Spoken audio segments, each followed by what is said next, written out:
I can still remember the sound of champagne glasses clinking that morning, the hollow, fragile sound that echoed through the conference room like it was mocking me. It was supposed to be my day, the day my years of sacrifice finally meant something. Instead, I sat there frozen in my chair, watching my father-in-law raise his glass to someone else. Let's all congratulate our new regional director, my brilliant niece, Lily Monroe. The words rolled out of Arthur's mouth so effortlessly that for a moment I wondered if I'd imagined all the late-night talks we'd had, all the promises he'd made about how my promotion was a done deal. My palms were damp, but I forced them together, clapping slowly. I could feel every beat of my hands against each other, like small betrayals of their own. Lily beamed from across the table, 28, polished, confident, her perfume sweet and nauseating. "Thank you so much, Uncle Arthur," she said in that practiced corporate voice. "I can't wait to learn from Amy's experience during this transition." Transition. The words sliced through me. I wasn't transitioning, I was being replaced. The applause continued, though my heartbeat drowned it out. 3 years of 60-hour weeks. 3 years of missed dinners, canceled vacations, and whispered apologies to my husband every time I stumbled home after midnight. I'd built this department from a dozen employees to nearly 50. Every process, every client relationship, it was all mine. And now I was expected to smile and hand it over to the boss's niece like a gift-wrapped present. I glanced toward Arthur. For a fleeting second, his eyes met mine and something flickered there, guilt maybe or shame, but it vanished almost instantly. He moved on with that same patronizing tone that made me want to disappear. And of course, he continued, "I know Amy will continue to support Lily in any way she can." Support. I could almost taste the bitterness. When the meeting ended, people filed out in small groups, whispering awkward congratulations to Lily. A few offered me pitying smiles, the kind that said, "You deserved better, but I'm not about to say it out loud." Margaret from accounting touched my arm gently. "I'm so sorry, honey," she whispered. I nodded, managing a polite smile before walking back to my office. My nameplate still read Amy Hayes, Senior Operations Manager, but it already felt like a lie. Inside, I closed the door and sat at my desk, staring at the wall where my Employee of the Year certificates hung 3 in a row, perfectly framed. They looked meaningless now, like souvenirs from a life that no longer belonged to me. My phone buzzed. It was a message from Joseph. "How did the announcement go? Finally official." I stared at the screen for a long moment before typing back, "We'll talk tonight." That was all I could manage. The rest of the day passed in a blur. I went through the motions, emails, meetings, fake smiles. The air in the office felt heavier, the fluorescent lights harsher. People avoided eye contact as if my disappointment might be contagious. When Arthur appeared in my doorway just as I was packing up, I already knew what he'd say. "Amy, could I have a word?" I gestured toward the chair across from me, the same chair where 3 months earlier he'd told me the promotion was just a formality. He sat down, folding his hands in that rehearsed way that made him look benevolent. "I know today was difficult for you." I smiled thinly. "Was it?" He sighed. "Look, you're incredibly valuable to this company. Lily's going to need someone with your experience to help her transition smoothly. I'm hoping you'll take on a senior advisory role." "You want me to train her to do my job?" He flinched slightly. To help her succeed in her new position, he corrected as though changing the words could change the meaning. I studied him, the man I'd once respected not just as my boss, but as my husband's father. He had that same calm authority that had impressed me years ago when Joseph first introduced us. I'd believed he was the kind of leader who valued loyalty and hard work. I'd been wrong, Arthur. I said slowly, 3 months ago, you told me this promotion was mine. You said I'd earned it. What changed? He hesitated. His hands fidgeted with his wedding ring. Business needs evolve. Lily brings a fresh perspective, new ideas. 8 weeks of fresh perspective, I said quietly, versus 3 years of results. He leaned back, his tone sharpening. Amy, you're taking this too personally. I almost laughed. Too personally, it's my career. How else should I take it? Your family, he said, as if that explained everything. Family looks out for each other. Lily needed this opportunity, and frankly, you're secure here. You don't need the promotion like she does. There it was, the truth beneath all the corporate platitudes. I was family, which meant I was expected to sacrifice, to smile and step aside, to be grateful. I nodded slowly, my throat tight. I see. He looked relieved, mistaking my composure for acceptance. Give my son my love, will you? He added as I stood. I smiled faintly, of course. As I walked out of his office, his words replayed in my head, family looks out for each other. Except when it didn't. The drive home felt endless. Traffic crawled, headlights blurring against the windshield. I kept hearing Arthur's voice, every phrase like a small cut. You're secure here. You don't need it. Family looks out for each other. By the time I pulled into our driveway, the sun was setting behind the maple trees. I could see the warm light from the kitchen window, Joseph moving around inside. Normally, that sight comforted me. Tonight, it just made me feel hollow. I sat in the car for a few minutes, gripping the steering wheel, trying to summon the courage to go inside. How was I supposed to tell my husband that his father had just humiliated me in front of an entire company? When I finally walked through the door, the smell of lasagna filled the kitchen. Joseph looked up, smiling until he saw my face. What happened? He asked, pulling out a chair for me. So I told him everything, the champagne, the applause, the betrayal dressed up as opportunity. He listened silently, his jaw tightening with every word. When I repeated Arthur's line about me being secure, something in Joseph's expression changed. He actually said that, word for word. He pushed his chair back, running a hand through his hair.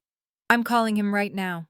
I reached across the table, catching his wrist. No, Joseph. This isn't your fight, it's mine. His eyes softened, but the anger didn't fade. You don't deserve this. I know. My voice cracked a little. But maybe this is the wake-up call I needed. We ate in silence after that, though neither of us really touched our food. The next morning I went back to work, the mask firmly in place. Lily showed up at my office right on time, clutching a color-coded planner and radiating the kind of overconfidence only the inexperienced can afford. Uncle Arthur says you're the best person to learn from, she chirped. I gestured to the chair across from me. Let's start with the Morrison account, I said evenly. For 2 hours, I walked her through the intricacies of our biggest client, explaining personalities, pain points, and unspoken expectations I'd learned over years of trial and error. She scribbled notes asking basic questions that revealed just how unprepared she really was. By lunch, my patience was fraying. I'd been demoted from leader to babysitter, and everyone knew it. When I went to the break room to heat my soup, I heard voices through the thin wall separating it from Arthur's office. His deep, confident tone carried easily. The transition's going perfectly, he said. Are you sure Amy's okay with all this? Lily's voice hesitant. Arthur chuckled. Amy's dependable, but we need fresh ideas, energy. She's good at following instructions, but that's not what we need anymore. I froze the spoon halfway to my mouth. She's predictable, he continued. Reliable. She'll do whatever we ask because she doesn't have any other choice. My hand tightened around the soup cup until the cardboard bent. Predictable, no other choice. Something inside me shifted then, quietly but irrevocably. That wasn't anger. Not yet. It was something colder.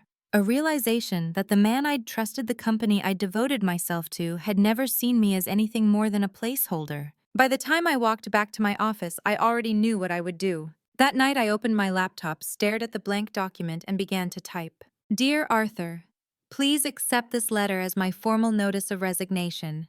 My hands didn't shake. For the first time in weeks, they were steady. I didn't sleep that night, but it wasn't from anxiety, it was clarity. That sharp, cold kind of clarity that comes when you finally stop waiting for justice and decide to create it yourself. For the first time in months, my mind was quiet. No arguments with myself, no rehearsed speeches, no mental rewinds of what I could have said in that conference room. Just silence and a strange sense of peace. By morning, I had printed the letter, folded it neatly, and slipped it into a plain white envelope. No drama, no handwritten bitterness, just a clean, professional resignation, the kind that said everything without saying too much. I put on my navy blue power suit, the one I used to wear to big client meetings. My grandmother's pearl earrings, small, understated, elegant, gleamed softly in the mirror. I stared at my reflection for a long moment. My face looked calm, too calm. Beneath that stillness, though, was something else, a quiet, unshakable resolve. When I arrived at the office, I was early. The building still smelled faintly of fresh coffee and printer ink.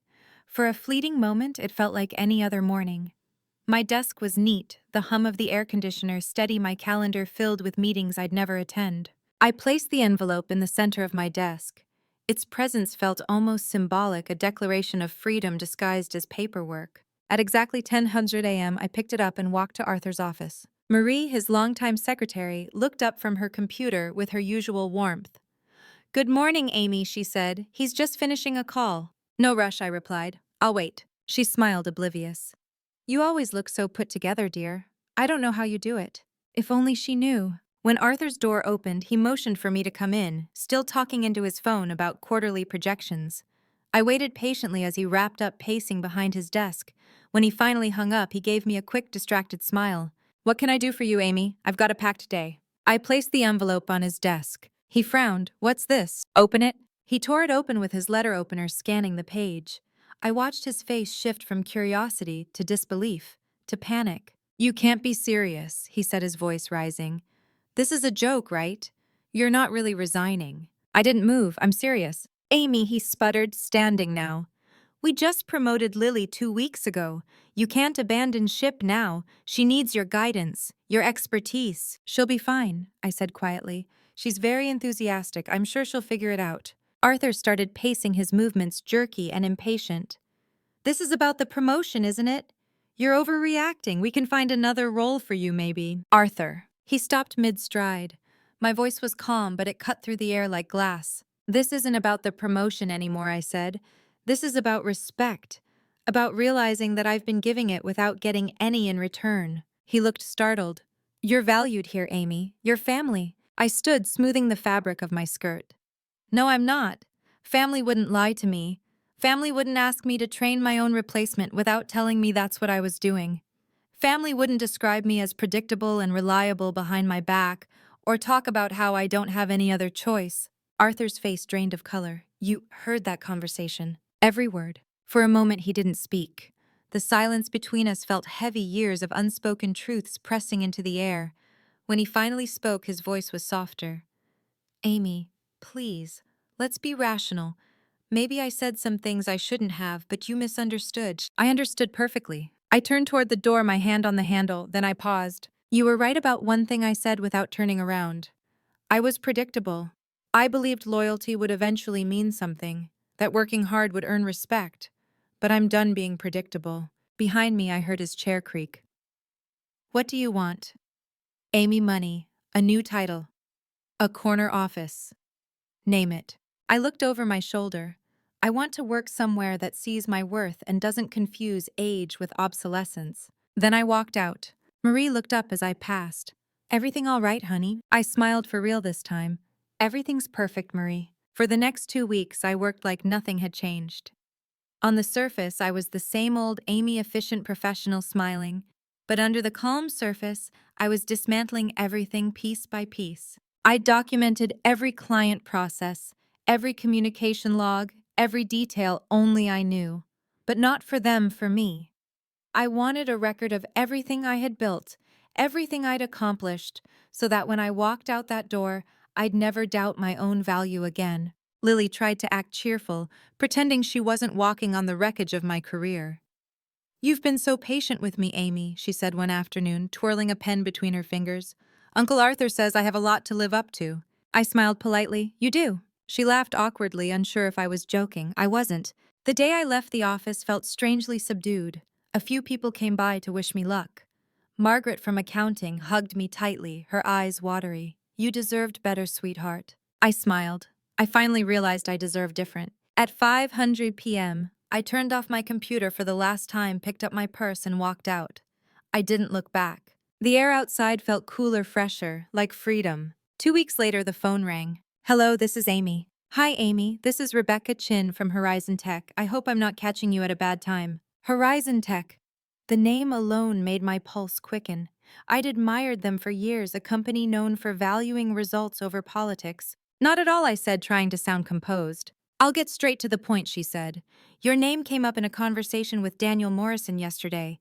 He spoke very highly of you.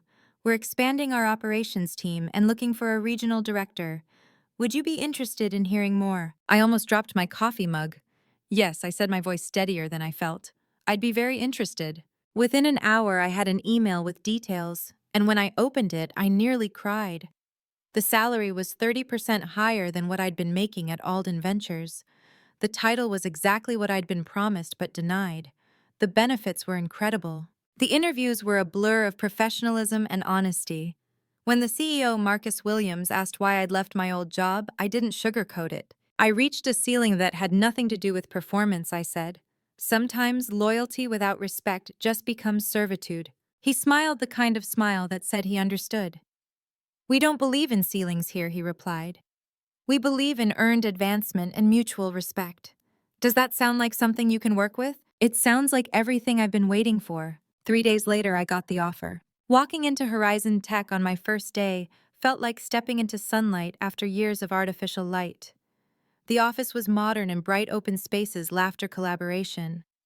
But more than that, there was trust. Everyone I met treated me like a leader, not a relic. My direct report, Sarah Martinez, greeted me with genuine enthusiasm. Rebecca told me you're brilliant with client relationships. We've got a few messy ones, to be honest. You ready to fix some fires? I grinned. That's my specialty. Within the first week, I led a strategy meeting that turned around our most critical account. And when Marcus stopped by my office afterward, he said I heard about the Anderson success. Predictable results, I love that. Predictable. Funny how one word could sting in one place and empower in another. At Alden Ventures, predictable had meant boring, safe, replaceable.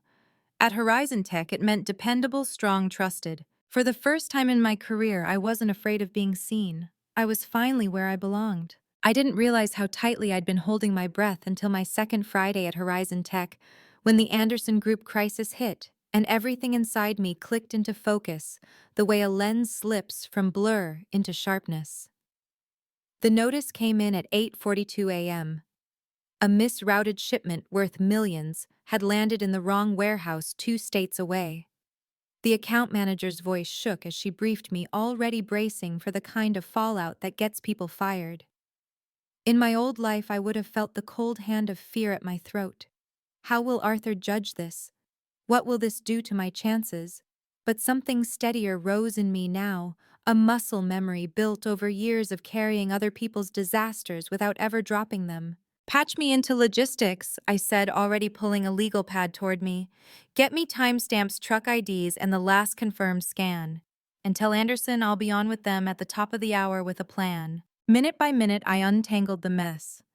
At 8:59, I had Roots rerun capacity unlocked on 2 standby carriers and a live update channel open with the warehouse manager who'd received the shipment by mistake.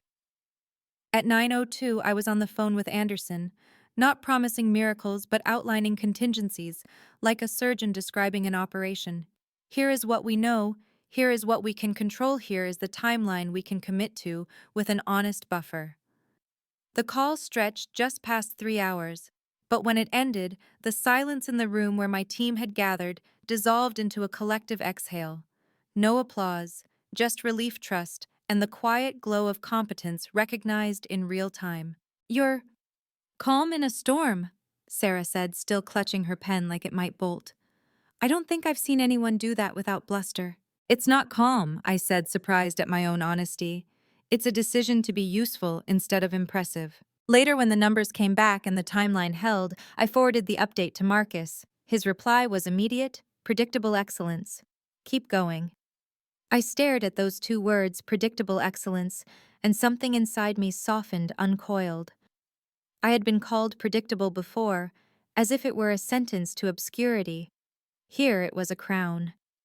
The same trait named by a different mouth became a different truth. The rest of that week, I moved through corridors that felt like fresh air after a long, medicine-smelling hallway. People stopped by my glass-walled office not with careful pity, but with problems they trusted me to solve. I started recognizing the sound of my own voice when I gave direction, low, steady, not needing to convince anyone of anything. It wasn't new, it was me without apology. At home, Joseph watched me with a mixture of pride and worry, as if I were a wounded bird who had learned to fly too fast. Some nights I found him at the dining table, papers spread out, a pen, tapping silently, as though he were trying to drum up the right words. You're waiting, I said one evening, setting down 2 mugs of tea. I can feel you waiting. He smiled, then winced. Dad called again. Of course he did. Arthur never let a fracture sit when it could be sanded into a shape that served him. What did he want? To clear the air. Joseph made the quotation marks with his fingers like they were scissors. He said the transition has been bumpier than expected. He thinks there were misunderstandings. I sat down across from my husband, my hands wrapped around the mug for warmth I didn't need. He thinks I'll come back. Joseph nodded, searching my face. He said he'd make it right. New title. Compensation. Some kind of public acknowledgement. I laughed not unkindly. An apology with a side of optics. He reached for my hand. I told him it wasn't about the title anymore. But Amy. He's still my father. A small ache moved through me, an old ache with a new edge. I know, I said softly. I don't want you to choose between us. Don't do that, he whispered, and his voice cracked. You've always made room for him. He's the one who— Shh! I squeezed his hand. Let's not fight the wrong fight. We sat in that gentle, bruised quiet for a while. A kind of peace that acknowledged the wound without pretending it didn't sting. On Sunday, Joseph asked me to go to dinner at his parents' house. Please, he said. No ambushes, I promise. Just us. I hesitated. The thought of sitting at that long dining table under the heavy chandelier that had always felt like a crown on Arthur's world made my stomach lurch. But marriage is a dance across rooms you don't always want to enter, so I put on a simple dress and a steady voice. The house smelled like rosemary and lemon when we walked in. Lily's laugh, carried from the kitchen bright, practiced a chime that never stopped ringing. She stepped into the hallway, cheeks flushed, and for a fleeting second she looked less like a golden niece and more like a girl who had been handed a steering wheel without brakes. Amy, she said. Her eyes skittered to Joseph, then to the floor. Dinner's almost ready. Arthur appeared all gravity and good tailoring. Amy, he said warmly. And the way he said my name, like we were still allies, like I was still safe, made something twist inside me. Thank you for coming. We sat. The table was set perfectly, like always, crisp napkins, polished silver. The good china that only came out for holidays and calculated reconciliations. Conversation started small and safe, skimming across weather and renovations. But the space between our hands on the table felt like an unspoken battlefield. I've been meaning to call you, Arthur said, finally setting down his wine glass. I owe you an apology. The room tightened. Even Lily went still. For what I asked Tone even. For not communicating better, he said carefully, like he'd practiced. You've always been an asset to the company. I should have handled the promotion differently. He had not said wrong. He had not said betrayed. He had dressed the wound in neutral gauze and expected the bleeding to stop out of gratitude. I nodded, acknowledging the effort without pretending it was enough. Thank you for saying that. I've spoken with the board, he continued. We're prepared to create an executive role for you, significant scope. You'd report directly to me. Lily's fork clicked against her plate, a small betrayal of composure. Her eyes burned into the tablecloth, and for the first time I felt an unexpected tenderness toward her. It was not her fault that a door had been opened, with someone else still in the room. Arthur, I said, I appreciate the offer, but I'm not coming back. Silence. It didn't fall so much as it rose like a tide swallowing the edges of things. His expression didn't change, but something shuddered behind his eyes. The part of me that had once waited for approval noticed the shade drop and did not chase the light. Lily excused herself to the kitchen. After a moment, Joseph went to help her, leaving Arthur and me across the table, like opponents who had run out of moves. You think I don't regret how this played out, he said quietly. But you don't understand the pressures I'm under. I understand them perfectly, I replied. I lived under them. He inhaled through his nose, slow and controlled. There were considerations. The board, optics, the risk of promoting a family member by marriage. It would have looked like favoritism. And promoting your niece didn't. The question was gentle, which made it cut deeper. He flinched. He was not a stupid man. He was simply a man who believed his story more than he believed anyone else's. Before he could answer, Lily returned carrying a tray of coffee. Joseph followed, his face pale, as if some new knowledge had washed through him and left him colder. He set the sugar bowl down like it was made of glass. What I asked, reading his silence the way I had learned to read bad news. He looked at his father. Tell her. Arthur's jaw worked. Joseph, tell her, he said again. The gentleness was gone from his voice. I had heard him speak like that only once at our wedding, when he'd said I do, as if the words built a shelter. Arthur stared at the tablecloth, as if the stitch of it might rearrange into an answer. The performance review, he said finally. Last quarter, I asked HR to downgrade it. My throat went hot and then cold. Why? Because I knew the promotion would cause issues, he said, as if explaining a weather pattern. I needed a defensible reason to delay. I told them to note stability concerns, that you were indispensable in your current role. Lily's hand flew to her mouth. Joseph closed his eyes. Indispensable, I repeated, and the word tasted like iron. So you cut my wings and then praised me for staying in the nest. He had the decency to look ashamed. I thought it would buy time. I thought we could find a way that would satisfy everyone. And instead, you satisfied yourself. I said the truth, landing softly like a feather made of lead. You taught me a lesson about weight distribution, all yours on my back. No one spoke for a long time. The chandelier hummed faintly, a reminder that even light needs wires to hang from. When we left, Joseph was quiet in the car. The silence not between us but around us, like a protective wall against a weather system we couldn't control. I found the email, he said finally. Last week, on the family iPad. I didn't know if I should tell you. Part of me hoped that it wasn't true. I reached for his hand. Thank you for telling me now. He looked at me, eyes raw. I'm sorry my father did that to you. Your father did that to himself, I said. He just used my name to write the story. Back at home, I showered until the water ran lukewarm, then wrapped myself in a towel and stared at my fogged reflection. I wiped a circle on the mirror and met my own eyes. There was no pity in them, only recognition. The girl who once waited for permission had grown into a woman who granted it to herself. The next weeks at Horizon Tech unspooled with a hum of momentum. The Anderson save turned into a case study that other teams quietly asked for. 2 prospective clients reached out on the same Tuesday, both of them once loyal to Alden Ventures. When Rebecca closed her office door and said, "They mentioned your name specifically," I felt that odd mix again, satisfaction tempered with an ache for the people still inside a house I no longer lived in. One evening, my phone lit with a number I recognized and nearly ignored. Daniel Morrison. I answered on the second ring. I wanted you to hear it from me, he said, voice clipped with the pride of decisive men. We're moving our business. The difference in service was obvious. I closed my eyes, 100 late-night calls flickering through my mind like streetlights on a long drive. I'm sorry for the circumstances, I said honestly, but I'm glad you're getting what you need. Funny thing about loyalty, he murmured. It grows where it's watered. After we hung up, I sat in the dusk of my office and let the quiet settle. I thought of Margaret, kind-eyed and steady, and the mortgage she'd worried about. I thought of Tom, who knew every spreadsheet like a liturgy. Then I emailed Rebecca. If we continue to scale at this pace, we'll need seasoned finance. I know someone who's better than good. A week later, Margaret walked into our lobby with her resume and that hopeful, frightened look that always precedes the moment a person realizes they are still wanted. I watched her meet Sarah, watched the light return to her shoulders when respect found her. Some salvations are small and therefore enormous. The rumors kept coming, carried on the currents of industry gossip and shared lunches. 3 clients gone, then 4. Lily missed 2 strategy calls with Morrison. A $2 million shipment mishandled and treated like paperwork.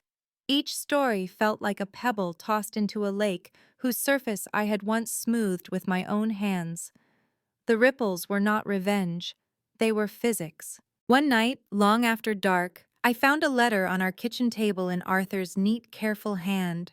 No explanation for how it had arrived, just the object itself, a relic of formality in a world that had gone all digital. I stood over it, not touching, the way you stand over a closed door when you're not the person who installed the lock. Are you going to read it? Joseph asked from the doorway. I ran my finger along the edge of the envelope, then slid it into a drawer. Not tonight, I said. I don't need any more words to know the shape of the truth. What I did need was sleep, and the quiet knowledge that my life had shifted into alignment with itself. Not perfect, not easy, but honest. When I finally climbed into bed, I thought of the way Arthur had looked across the table when the scaffolding of his narrative first shuddered. I thought of Lily's hand at her mouth and the small kindness of not meeting her eyes. In the morning, I woke before the alarm and felt it again, that airy, precise calm that had found me during the Anderson crisis. Not numbness, not even triumph. Just the absence of the old ache, as if some splinter I'd lived with for years had finally worked its way out and fallen soundlessly to the floor. The letter from Arthur sat in that kitchen drawer for nearly 2 weeks before I finally touched it. Not because I was afraid of what it said, but because I already knew. I could feel every word inside without needing to open it. Regret never sounds new. It always carries the same notes of justification and half-truth. That night, the house was quiet. Joseph was asleep, his breathing soft beside me. I slipped out of bed, padded into the kitchen, and pulled the envelope from the drawer. I turned it over in my hands, tracing the edges like I was holding a relic from another lifetime. Then, with a deep breath, I opened it. Amy, I've had a lot of time to reflect. Things have not gone as I hoped since your departure. I know we both said things we didn't mean. The company misses you. I miss your steadiness. You were always the calm in the storm. If there's any way to mend fences, I'd like to try. Arthur, no apologies, no accountability, just nostalgia disguised as affection. I folded it neatly, slipped it back into the envelope, and tucked it behind the flour jar in the pantry.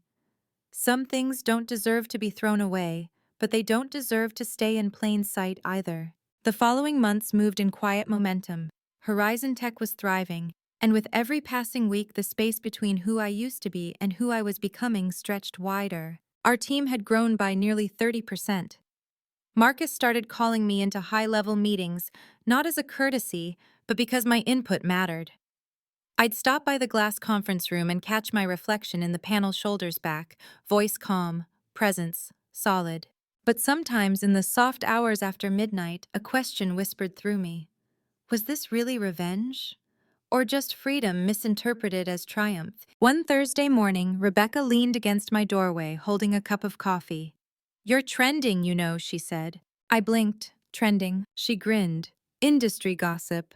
You're the woman who left Alden Ventures and took their biggest clients without lifting a finger. The quiet storm. I'd trademark it if I were you." I laughed softly. Not exactly the legacy I wanted. "Maybe not," she said, "but it's the one that makes people listen." By summer, the cracks at Alden Ventures had become visible to everyone. Clients were leaving in waves. The company that once strutted through the industry now limped. My LinkedIn feed filled with posts from old colleagues announcing new beginnings. The phrasing was always the same, hopeful, dignified, coded. One afternoon, as I wrapped up a strategy session, Margaret knocked on my door. She stepped inside holding an email printout. Her usually calm eyes were wide. "It's from Tom," she said. "He says they're shutting down the West Division, layoffs." I took the paper from her, scanning the lines. My chest tightened, not out of guilt, but empathy. Real people, real lives crushed under the arrogance of one man's decisions. That evening, I sat on my porch, the sky bleeding into twilight. Joseph joined me, handing me a glass of wine. "Tom reached out," I said. "He's losing his job, 15 years there." Joseph sighed. "Dad's not sleeping, you know. Mom says he looks like a ghost." "Guilt ages faster than time," I murmured. He looked at me carefully. "Do you feel sorry for him?" I thought for a long moment. No, but I understand him. And understanding is its own kind of sorrow. He nodded, tracing the rim of his glass. "You know, you could reach out, just to close the loop." "Maybe," I said softly. "But some loops aren't meant to close. They're meant to stay open so the wind can get through." The invitation arrived in late September. Thick cardstock embossed in gold. Alden Ventures, Annual Awards Dinner. Honoring excellence, resilience, and leadership. At the bottom in smaller text, "Arthur Alden requests the pleasure of your company." I stared at it for nearly a full minute before I laughed, a genuine startled laugh that made Joseph look up from his laptop. "You're kidding," he said when he saw it. "I wish I was," I replied. He frowned. "You're not going." "I think I am." His jaw tightened. "Why after everything?" "Because I'm not going for him," I said. "I'm going for me." The night of the dinner felt surreal. The grand ballroom gleamed under chandeliers that seemed smaller than I remembered, or maybe I had simply grown. Rebecca insisted on accompanying me. If nothing else, she said, "I want a front row seat to poetic justice." I smiled. "Just promise not to throw your drink at anyone." "No promises." Inside, familiar faces turned toward me. Some smiled genuinely. Others watched warily, unsure if I was there as a guest or a ghost. I could almost hear their thoughts. What is she doing here? Arthur was at the head table, his posture straight, but his energy muted. His hair looked thinner. His voice when he spoke to the crowd lacked the booming confidence I remembered. "Welcome everyone," he began. "This year has been challenging. But it's in challenges that we learn who we truly are. I almost smiled. He wasn't wrong. He went through the usual motions, recognizing departments, announcing awards. The applause was polite but sparse, like air struggling to fill the room. Then his tone shifted. This year we're introducing a new recognition, the Excellence in Leadership Award. It goes to someone whose influence continues to shape us even beyond our company. He paused, scanning the audience until his gaze found me. Amy Hayes, he said. Would you please come to the stage? The sound of my own name was a physical thing, a heartbeat echoing in the silence that followed. Rebecca whispered, Well, that's new. I rose slowly, every step deliberate. The room blurred around the edges as I walked toward the stage. Arthur met me halfway, holding a crystal award that caught the light like broken glass. Amy, he said, his voice trembling just slightly. Your commitment to excellence set a standard that still guides this company. Though we parted ways, your mark remains. I took the award, feeling its cold weight in my hands. I met his eyes. Thank you, I said. Then I turned to the audience. Working here taught me 3 things I began. First, loyalty without respect becomes servitude. Second, silence in the face of injustice only protects those who cause it. And third, I let the pause hang sometimes. The most powerful thing you can do is walk away. A ripple moved through the crowd, uncertain, electric. I smiled gently. I'm grateful for my time here because it led me to a place that values merit over politics, honesty over hierarchy. My wish for all of you is simple: know your worth. And when others don't remind them. The applause started hesitantly, then grew louder, braver, real. I saw Margaret stand first, then Tom, then others followed. Not everyone, but enough. When I stepped off the stage, Arthur's face was pale but composed. He leaned in and said softly, You always did know how to get the last word. I looked at him one final time. I wasn't speaking for you. That night, I placed the Crystal Award on my bookshelf beside a photo from my first day at Horizon Tech. 2 symbols from opposite worlds. Joseph came up behind me, wrapping his arms around my shoulders. You did it, he whispered. I did what? You turned pain into poetry. I smiled. No, I said quietly. I just stopped mistaking endurance for strength. The reflection in the glass caught my face, no bitterness, no pride, just peace.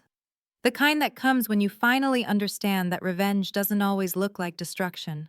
Sometimes it looks like healing in public. Sometimes the best revenge isn't revenge at all, it's becoming the version of yourself they never believed you could be. If this story touched your heart, please take a moment to like, share, and subscribe. Tell me in the comments what moment hit you the hardest. I love hearing your thoughts, your stories, your strength. Until next time, remember, knowing your worth isn't arrogance, it's survival.